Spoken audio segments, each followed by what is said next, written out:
What's going on, everybody? This is Boonjim Bakchoy bringing you another F1 2020 video, and this is the race part of the qualifying video that I put out a few days ago. And this week's weekly event was a multiplayer race at Bahrain. My first attempt at this race was on Saturday night. It was actually the last race of the evening. I thought that the races went all through the night, but I was wrong. So what I generally like to do before the race is kind of just go through the lobby and look at everybody's rankings and see what kind of competition I'll be facing. Really only one guy with gold rankings, so it looks like it's going to be another boring race. But I was pretty excited for this race. I don't generally do the races on Saturday because it's the start of my work week, usually.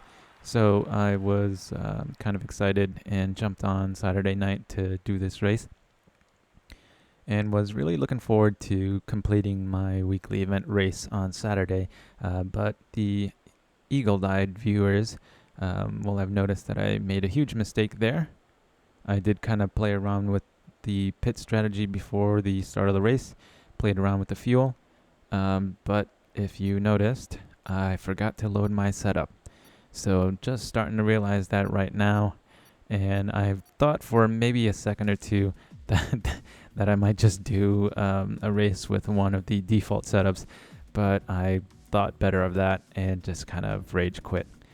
So this is my second attempt, Sunday evening, 6 p.m. Eastern Standard Time in the US, after another 8-hour work shift, and I was pretty tired, so I was hoping to just get this first race done and over with. Again, looking through the lobby here to see if there's going to be anybody that might give us any competition. Really just the Canadian, Mr. Man there with the single gold ranking.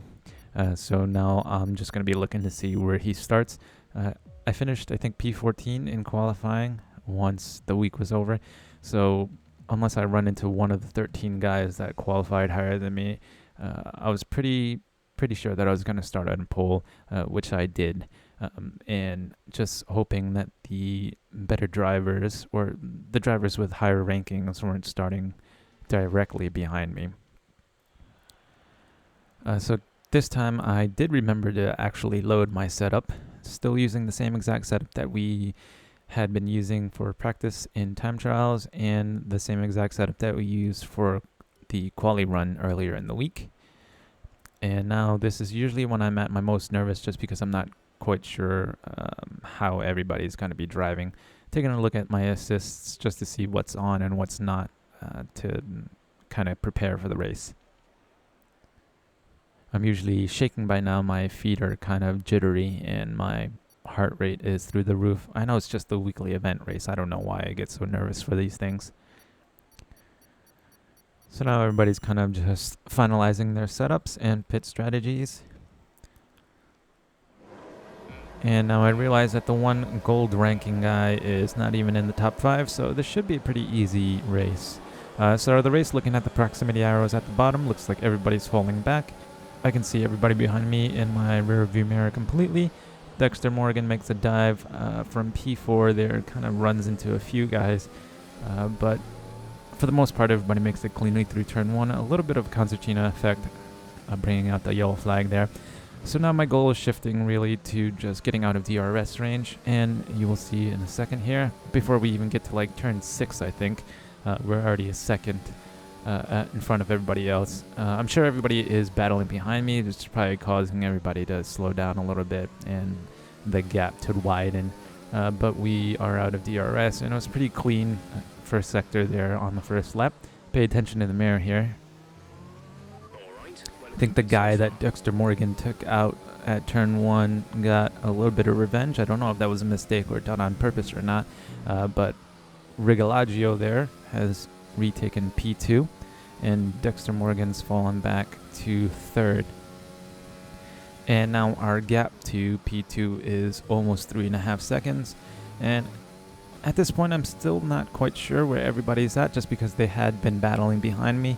But I'm suspecting that it's going to be another rather boring race, pretty much a Sebastian Vettel circa 2011 or so. Just kind of pull away on lap 1 and just run away with the race victory.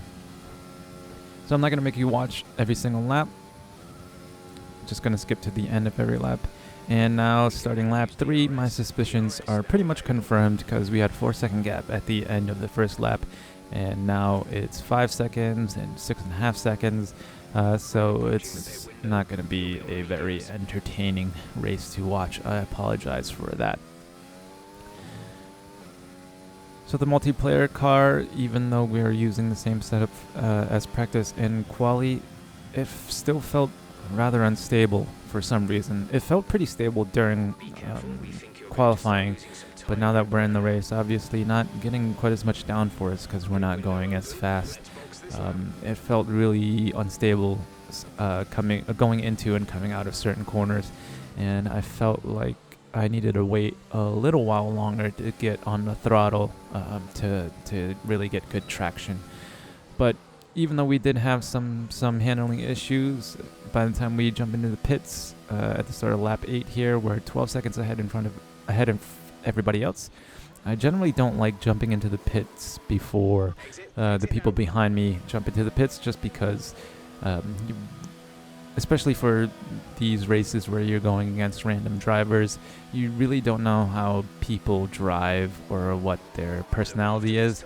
I don't like catching up to cars that were behind me by like 12 or 13 seconds, and then, them kind of taking their frustrations out on me and either running me off purposely or accidentally because they make a mistake or something like that. So we exit the pit P4. I think one or two guys directly behind us did jump into the pits as well.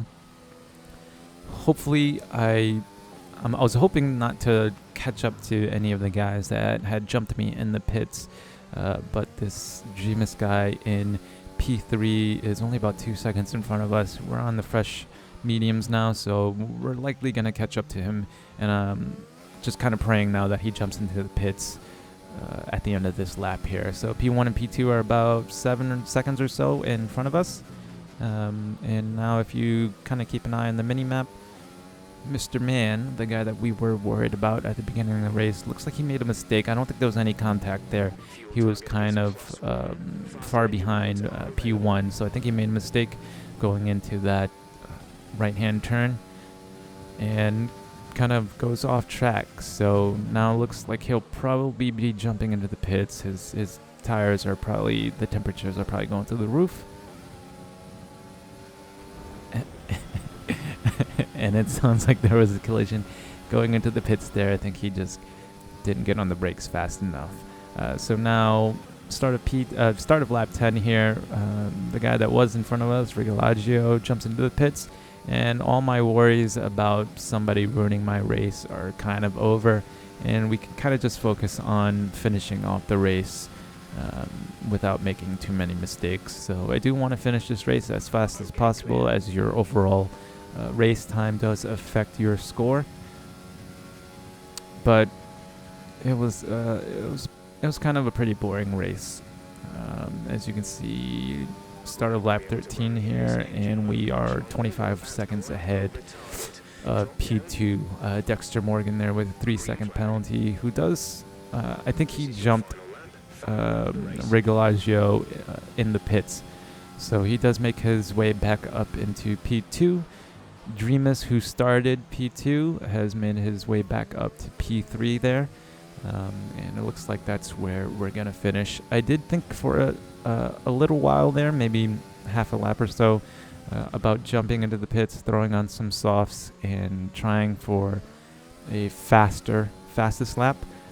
But losing 20-25 seconds in the pit lane would really negatively affect my score at the end of the race. So I thought better of it and just kept the mediums on and decided to finish out the race that way.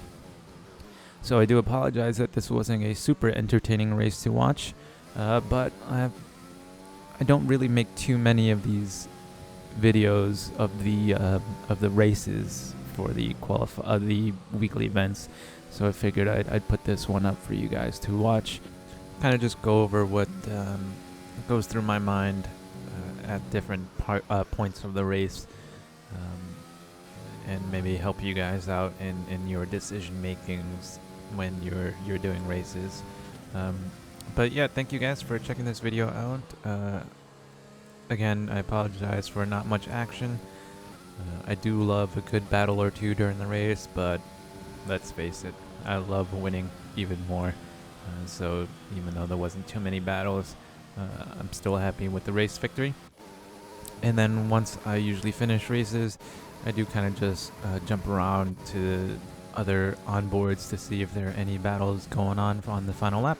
And luckily I do chance upon a final lap battle.